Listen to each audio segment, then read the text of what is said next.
उबाटा गटाचे खासदार जे मागच्या दारातनं सातत्यानं राजकारणामध्ये जातात ते जनाब संजय राऊत यांना आज हिंदुत्ववादाची आठवण आली।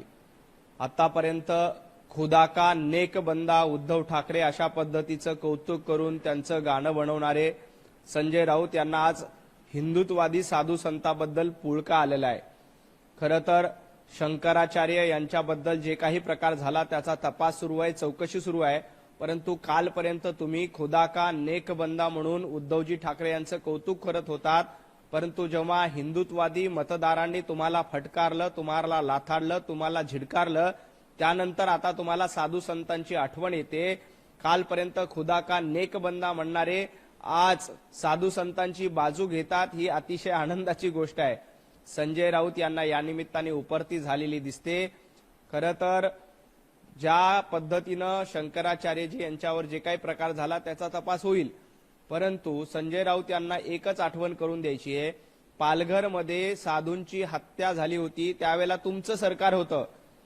महाराष्ट्रामध्ये कोरोनाच्या काळामध्ये उद्धवजी ठाकरे पालघरमध्ये साधूंची हत्याकांड झालं होतं, निर्घृणपणे साधूंना मारलं होतं, तेव्हा त्याबद्दल तुम्ही चकार शब्द काढला नाही।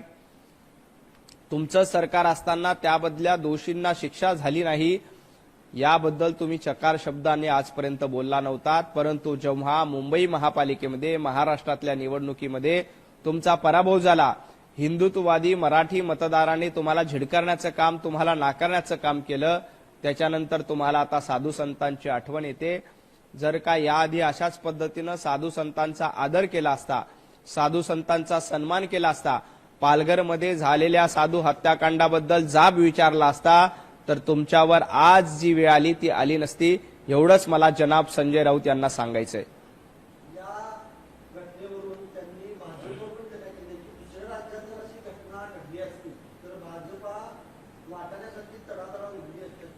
संजय राऊत, हिंदुत्ववादी मतांनी तुम्हाला नाकारल्यामुळे तुम्ही वाटाण्यासारखं तडतडा उडताय। कालपर्यंत खुदा का नेक बंदा म्हणून उद्धव ठाकरेंचं कौतुक चालत होतं आणि जेव्हा लक्षात आलं की हिंदुत्ववादी मतदार आपल्यापासून दूर जातात तेव्हा लगेच तुम्हाला साधू संत आठवतात। आता वाटाण्यासारखे तडतड तुम्ही करायला लागलात, कारण हिंदुत्ववादी मतदारांनी तुम्हाला नाकारले, मराठी मतदारांनी तुम्हाला नाकारले। यापुढे खुदा का नेक बंदा म्हणताना थोडासा विचार करून बोला।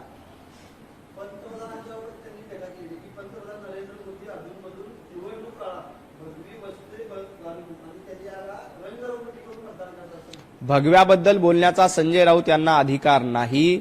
भगवा हा भारतीय जनता पार्टीचा आहे। भगवा हा वंदनीय हिंदू हृदय सम्राट बाळासाहेब ठाकरे यांच्या शिवसेनेचा आहे।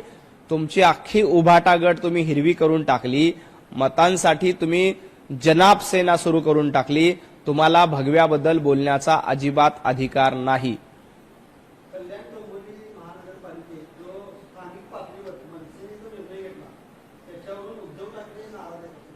खरं तर नीतिमत्तेच्या गप्पा संजय राऊत यांनी करू नये। नीतिमत्ता ज्या पद्धतीनं 2019ला गहाण ठेवली होती, कर्मा रिटर्न नावाचा एक सिद्धांत आहे, जैसे ज्याचे कर्म तैसे फळ देतो रे ईश्वर। 2019ला महायुती म्हणून तुम्ही निवडणूक लढलात, देवाभाऊंच्या पाठीमध्ये खंजीर खुपसला आणि सत्तेसाठी काँग्रेसच्या मांडीला मांडी लावून बसलात, तेव्हा तुम्हाला नीतिमत्ता आठवली नव्हती।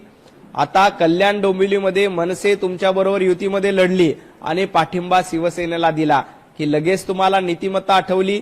2019ला तुम्ही नीतिमत्ता कुठे गहाण ठेवली होती संजय राऊत? त्या नीतिमत्तेचं काय झालं होतं हे आठवून बघा। तुम्ही सत्तेसाठी भारतीय जनता पार्टीसोबत युती केली आणि जेव्हा तुम्हाला लक्षात आलं की आपल्याला मुख्यमंत्रीपद मिळू शकते, तेव्हा तीच नीतिमत्ता गहाण ठेवून भारतीय जनता पार्टीच्या पाठीत खंजीर खुपसून तुम्ही काँग्रेसच्या मांडीला मांडी लावून बसला। तेव्हा तुमची नीतिमत्ता कुठे गेली होती? तेव्हा तुम्हाला मान मर्यादा होती का? याचा विचार तुम्ही करा। आज मनसेनं व्यापक हिंदुत्वासाठी हा निर्णय घेतला, त्यांचं आम्ही मनापासून स्वागत करतो, परंतु 2019ला तुम्ही ज्या पद्धतीनं भाजपच्या पाठीमध्ये खंजीर खुपसला होता, अगदी आज कर्माने तुम्हाला देखील फळ दिलेलं आहे की तुमच्या पाठीमध्ये मनसेनं खंजीर खुपसलाय।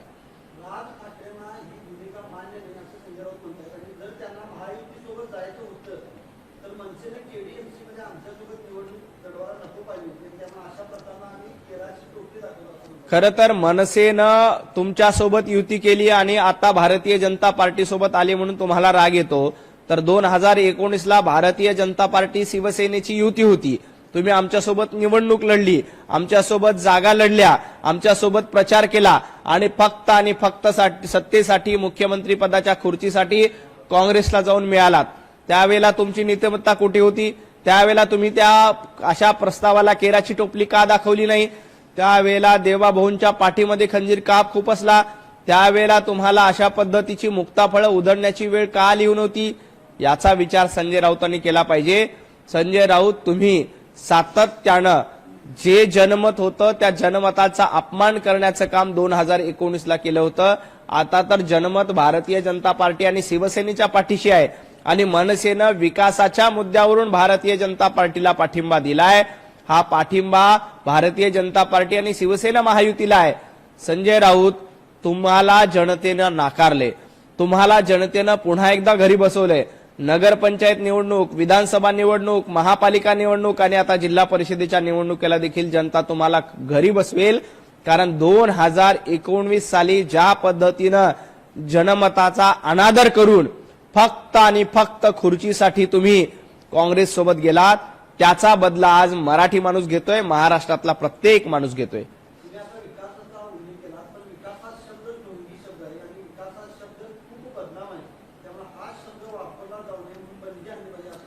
विकास आणि संजय राऊत यांचा काहीही संबंध नाही. विकास आणि उभाटा गट यांचा काही संबंध नाही. यांना विकास शब्द आवडत नाही तर मलिदा शब्द आवडतो. यांना विकास शब्द आवडत नाही तर कट कमिशन शब्द आवडतो. यांना विकास शब्द आवडत नाही तर घोटाळा शब्द आवडतो. त्यामुळे संजय राऊतांना विकास या शब्दापासून अलर्जी असणं साहजिक आहे. यांच्यासाठी विकास हा शब्द असंसदीयच वाटतो. कारण यांना कट कमिशन, खंडणी, घोटाळा, लाचखोरी हा शब्द यांना जास्त आवडतो. कारण खिचडीमध्ये घोटाळा केला, कफन चोरीमध्ये घोटाळा केला, पत्राचाळीमध्ये घोटाळा केला. त्यामुळे यांना विकास हा शब्द आवडणारच नाही. यांना सातत्यानं खंडणी वसूल करणं, कट कमिशन खाणं हे शब्द संजय राऊत यांच्यासाठी पर्वणीचे शब्द आहेत. विकास हा शब्द देवाभाऊंसाठीचा पर्वणीचा शब्द आहे. विकास हा शब्द भारतीय जनता पार्टीचा शब्द आहे आणि विकास म्हणजे नरेंद्र मोदीजी, विकास म्हणजे देवाभाऊ. आणि आम्ही सातत्यानं बघा, मुंबईमध्ये मेट्रो आणली, कोस्टल रोड आणला, अटल सेतू आणला. संजय राऊतांनी विकासासाठी केलेली एक गोष्ट सांगावी, त्यांनी मात्र घोटाळे केले, खंडणी वसूल केली, कट कमिशन आणलं. त्यामुळे विकास हा शब्द त्यांना असंसदीय वाटणं साहजिक आहे.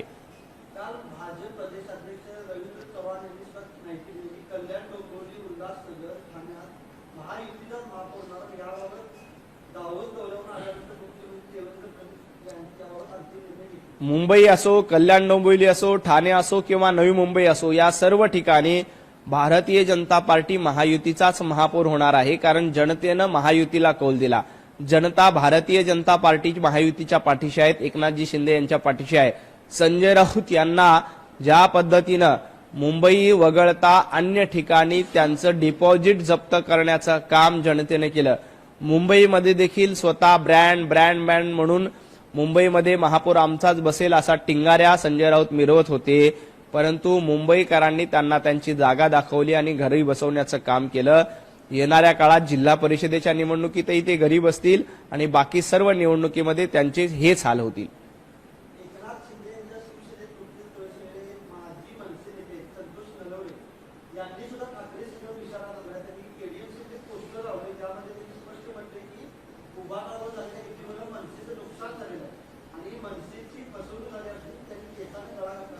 खरं तर मनसेचं नुकसान करण्याचं काम उभाटा गटानं मुंबईत केलं.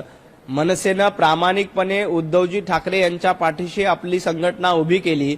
परंतु दुर्दैवानं मनसेचे फक्त 6 नगरसेवक निवडून येऊ शकले. गेल्या वेळेला युती नव्हती तेव्हा मनसेचे 7 नगरसेवक मुंबईमध्ये निवडून आले होते. यावेळेला उभाटा गटासोबत युती केल्यानंतर फक्त 6 नगरसेवक निवडून आले. याचा विचार स्वतः सन्माननीय राज ठाकरे करतील. कारण उद्धवजी ठाकरे यांचा स्वभावच पाठीमध्ये खंजीर खुपसणं, केसाने गळा कापणं, याच्यामध्ये उभाटा गट आणि संजय राऊत एक्सपर्ट आहेत. त्यामुळं मनसेचा केसाने गळा कापण्याचं काम मुंबईमध्ये उभाटा गटाने केलंय. परिणामी मुंबईमध्ये मनसेचे फक्त आणि फक्त 6 नगरसेवक निवडून आले। याआधी गेल्या वेळेला एकटी मनसे निवडून होती तेव्हा 7 नगरसेवक निवडून आले होते आणि यावेळेला उलट एक मतदान एक नगरसेवक कमी झालाय। याचा विचार राज ठाकरेंनी करावा, कारण उद्धवजी ठाकरे यांच्या पक्षाने स्वतःच्या भावाला देखील सोडलं नाही, त्यांनाही धोका दिला। 25 वर्ष मराठी माणसाला धोका दिला, यावर्षी स्वतःच्या भावाला धोका दिला। 2019ला भारतीय जनता पार्टीला धोका दिला। धोका देण्याचं राजकारण जर का कोणाचं असेल तर ते उभाटा गटाचं आहे।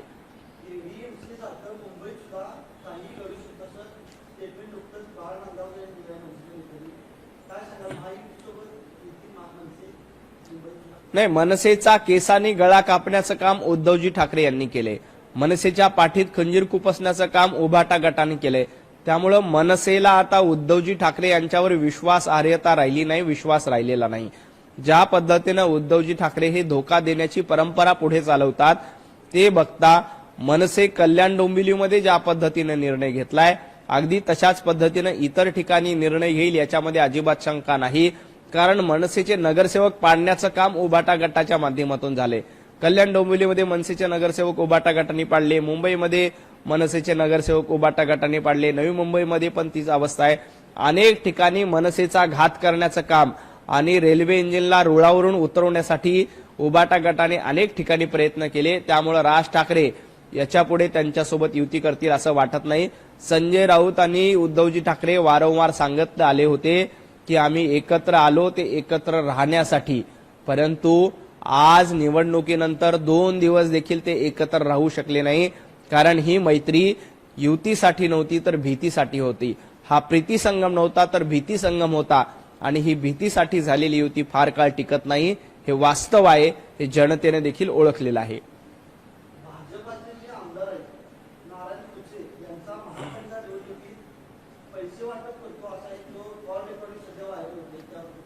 खरं तर नारायण कुचेजी यांनी त्याबद्दल अतिशय स्पष्टीकरण दिलेलं आहे की भारतीय जनता पार्टीची परंपरा पैसे वाटून निवडणूक लढण्याची आणि जिंकण्याची नाही, तर आम्ही जनतेच्या आशीर्वादावर निवडणूक लढतो आणि जिंकतो।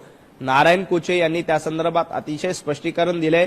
जाणीवपूर्वक नारायण कुचेजी यांना बदनाम करण्याचा विरोधकांचा हा प्रयत्न आहे, परंतु असे कितीही भाजपला बदनामी केली तरी जनतेचा आशीर्वाद भारतीय जनता पार्टीच्या सोबत आहे।